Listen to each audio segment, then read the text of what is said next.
आज सड़क पर कठुआ मुल्ला पाकिस्तानी आतंकवादी कह के लोग निकल रहे हैं। कानून का डर नहीं है, कानून का खौफ नहीं है, तो जब तक स्पेशल प्रोटेक्शन एक्ट नहीं होगा इंशाअल्लाह इस बार उसको मांगना पड़ेगा। कई हमारे दलित बड़े चेहरे थे, सबों ने समर्थन का वायदा किया है। हम उन सबों का साथ लेकर इस अभियान को आगे बढ़ाएंगे। 2024 के इलेक्शन से कबल अगर आपको कोई रिप्लाई नहीं आता है तो अगला कदम क्या होगा आपका? वक्त का हम भी इंतजार करते हैं। कोई भी बात कहना वक्त से पहले ठीक नहीं है। 2024 में अभी वक्त है, अभी 2 सेशन भी आने वाला है। हम लोग टेबल टॉक भी कर रहे हैं, हम लोग लेटर भी लिख रहे हैं, हम लोग सारा काम लगातार कर रहे हैं। हमको उम्मीद है कि 2024 से पहले सरकार बुलाएगी, जरूर बुलाएगी, ये उम्मीद है। अब वक्त जैसे जैसे करीब आएगा देखेंगे। हम विपक्ष के नेताओं से भी बात कर रहे हैं कि भाई आप इस मुद्दे को अपने एजेंडे में शामिल कीजिए। अगर वो भी रुचि नहीं लेंगे तो 2024 से पहले हम एक बड़ी मीटिंग रामलीला मैदान में, ऐसे 6 दिसंबर को हम लोग रामलीला मैदान में एक रैली कर रहे हैं अभी इसी 6 दिसंबर को, तो उसके बाद फिर हम लोग बड़ा फैसला जो भी होगा वो लेंगे। इस्लामोफोबिया इस समय बढ़ता दिख रहा है। तमाम जो समाज के अंदर लोग हैं, मुसलमानों को लेके, कुरान को लेके तमाम अनगढ़ंत बयानबाजी कर रहे हैं, उसको समाज में जो जहर घुल रहा है, कैसे रोकने का प्लान है, कैसे रुकेगा? आपको पता है कि ये जो प्रिवेंशन ऑफ एट्रोसिटी एक्ट है, इसमें कोई अगर दलित को जाति सूचक नाम से गाली भी बकेगा तो उसका क्या अंजाम होगा पता है ना? वो नॉन बेलेबल सेक्शन में है और बेल नहीं मिलेगा। यही तो मैं कह रहा हूं सरकार से। जो सवाल आपने किया उसका यही तो जवाब है कि आज इस्लामोफोबिया के जो बढ़ रहा है, आज जो मैं कैमरे पर बोलना नहीं चाहता हूं, जो लोकसभा तक के अंदर हो गया।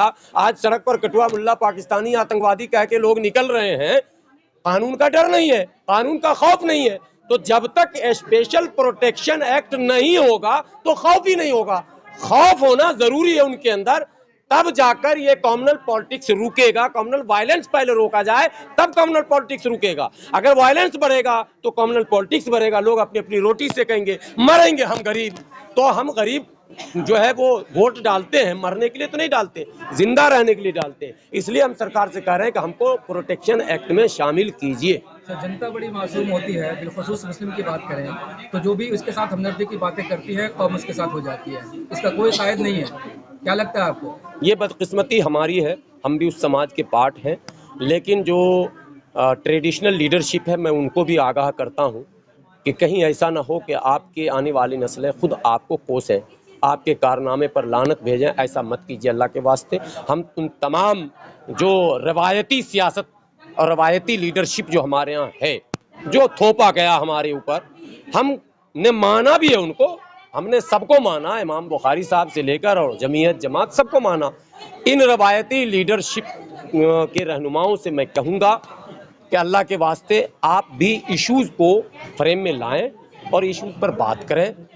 नॉन इशू पर खतरे और खतरा और इस्लाम और हिंदुत्व, इससे माना आए दिन वो जो कम्युनल पॉलिटिक्स है वो और मजबूत हो रहा है। तो हम उस कम्युनल पॉलिटिक्स को अगर कमज़ोर करना चाहते हैं तो ज़रूरत इस बात की है कि हम इशू पर अपनी बात समाज के बीच करें। समाज बोलेगा तो कामयाबी मिलेगी। समाज से पब्लिक सरकार डरती है, किसी व्यक्ति से नहीं डरती है। तो इस आवाज़ को हम सामाजिक आवाज़ बनाना चाहते हैं। आम मुसलमान बहुत कंफ्यूज है कि वो क्या करें। ऐसा लगता है आम मुसलमानों को क्या मैसेज देना? नहीं, कंफ्यूजन सर खत्म हो रहा। देखिए, मैं तमाम आप पत्रकार भाइयों को कहता हूँ, बड़े बड़े एक्टिविस्ट आ रहे हैं मैदान में, जामिया के, अलीगढ़ के और कई जगह से पढ़े लिखे निकल रहे हैं। और आप देखिए अभी जो पसमानदा मूवमेंट चला है, नए नए चेहरे आए हैं, अल्हम्दुलिल्लाह मुद्दे पर बात कर रहे हैं। वो कंफ्यूजन नहीं है समाज में। समाज कोई बात ठीक है, जज्बात में बह जरूर जाते हैं। इंशाल्लाह इस बार लोग मोर्चा थामे हैं और कई जमातें एक्टिव हैं जो कन्फ्यूजन को ख़त्म कर रही है लगातार। अब देखिए ये भी आपके सामने शब्बीर मंसूरी साहब, आप इनसे लीजिए बयान।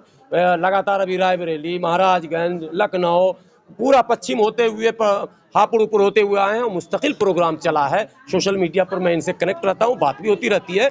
लगातार प्रोग्राम हो रहा, तो प्रोग्राम जो कंटिन्यू हो रहा, बेदारी भी आ रही है। पब्लिक समझ रही है कि इस बार मुद्दे पर बात करनी है, नॉन इशू पर बात नहीं करनी।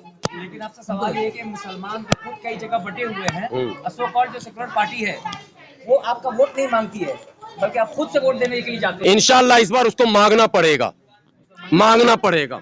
ये हालात जो मुसलमानों के हैं, ये 2005 में देश की सरकारी रिपोर्ट ने ही बता दिया था कि देश का जो मुसलमान है वो पिछड़ों के पीछे जा चुका। अगर अनुच्छेद 341 से मजहबी पाबंदी ना हटाई गई तो देश के मुसलमानों की हालत बहुत ज़्यादा खराब हो जाएगी। अब सवाल ये उठता है कि इस आवाज़ को डॉक्टर एजाज अली साहब ने शुरू किया था, अब धीरे धीरे हजारों लोग इसमें जुड़ते चले गए। वो बात अलग है कि पेड़ आज लगाया जाता है तो 10 साल बाद वो तैयार होता है, लेकिन हमारी मांग जो है और मुसलमानों की परेशानी कहीं ना कहीं, इतने प्रधानमंत्री बने, किसी प्रधानमंत्री ने आज तक पसमानदा मुसलमानों का नाम नहीं लिया। देश के पहली प्रधानमंत्री हैं जिन्होंने पसमानदा का नाम लिया। मैं ये नहीं जानता कि उनकी नीयत क्या है, लेकिन नाम लिया। उनके नाम लेने की वजह से बहुत सारे लोग पूछने लगे पसमानदा मुसलमान क्या होता है। हम लोगों ने गली गली मोहल्ले मोहल्ले जाके लोगों को समझाने की कोशिश किया कि आपका जो भारत के अंदर जो आपको अधिकार दिया गया था वह अनुच्छेद 341 में पसमानदा मुसलमानों को दिया गया था, जिस पर 10 अगस्त 1950 को मजहबी पाबंदी लगा दिया, जो कि पूरी तरह से संविधान का ये कत्ल है। संविधान का कत्ल करके पसमानदा मुसलमानों के संवैधानिक अधिकारों से उनको वंचित कर दिया गया, देश की मुख्यधारा से काट दिया गया, जिसकी देन है कि आज मुस्लिम समाज बहुत निचले पायदान पे जा चुका हर सेक्टर में। आपसे सवाल है कि जो आप मोदी जी की आप तारीफ कर रहे थे कि पहले प्रधानमंत्री जो पसमानदे की बात की, क्या लगता है कि उनका मकसद था मुसलमानों को बांटना पसमानदा करके? तो देखिए मैं आपको बताऊं, पसमानदा मुसलमानों का बाट, अभी हाफिज गुलाम सरवर ने क्या कहा, उन्होंने कहा वो सारे अशराफ जितने बड़े ऊंची जाति के मुसलमान हैं, शेख सैयद पठान, उनकी जिम्मेदारी है कि जो लोग परेशान हो, जो वंचित हो, जो पिछड़े हो, उनकी वो लड़ाई लड़े, वो लड़ भी रहे, ऐसा नहीं है। हाफिज गुलाम सरवर साहब खुद एक सैयद बिरादरी से आते हैं जो कि पसमानदा मुसलमानों की लड़ाई लड़ रहे हैं। माननीय प्रधानमंत्री जी के कहने से मुसलमान बटने वाला नहीं है, बल्कि मुसलमानों की नजर उस पर चली गई कि देश का प्रधानमंत्री खुद कह रहा है कि देश के पसमानदा मुसलमान, इनके साथ शोषण होता आया है, शोषण हो रहा है, लिहाजा इनको देश की मुख्यधारा से जोड़ने की जरूरत है। ये बात देश के प्रधानमंत्री जी ने कहा। अब सवाल ये उठता है कि उनकी नीयत में क्या है, ये मैं नहीं जानता, लेकिन इससे एक फायदा जरूर हुआ है कि मुसलमानों में अपने अधिकार की जागरूकता आई है और उस वजह से देश का पसमानदा मुसलमान खड़ा होकर अब अपनी कानूनी बात करने लग गया है। दूसरे रही बात, मैं देश के प्रधानमंत्री जी से कहना चाहूँगा कि माननीय प्रधानमंत्री जी, पसमानदा का नाम सिर्फ लेने से पसमानदा का विकास नहीं होगा। अगर आप पसमानदा का दर्द रखते हैं तो आपके लिए कौन सी बड़ी बात है, आप तो एक चुटकी में इसके लिए कोई कानून थोड़ी बनाना है। आप वही 1989 में जो एक्ट बना था, अत्याचार निवारण एक्ट, उसमें मुसलमानों को शामिल कर दीजिए और राष्ट्रपति आदेश लाकर, उस समय की सरकार ने 10 अगस्त 1950 को मजहबी पाबंदी लगाई थी, राष्ट्रपति आदेश लाकर आप उसको खोल दीजिए।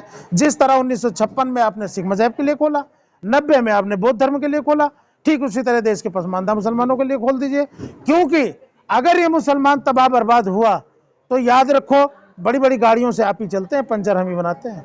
याद रखो, जो जूते कीमती आप पहनते हो, कंपनियों में चले जाओ, मुसलमान बनाता है। याद कर लो, जितने भी निचले काम हैं, सारे के सारी सेवा मुसलमान देश को दे रहा है। और मुसलमान आज इतना बड़ा सेवक है कि आप निचले स्तर पर जहां भी मुसलमानों को देखेंगे, हर जगह मुसलमान देश की सेवा करता नजर आ रहा है। अगर ये मुसलमान परेशान हो गया तो याद रखो, आपकी गाड़ी का पंचर बनाने वाला कोई नहीं मिलेगा।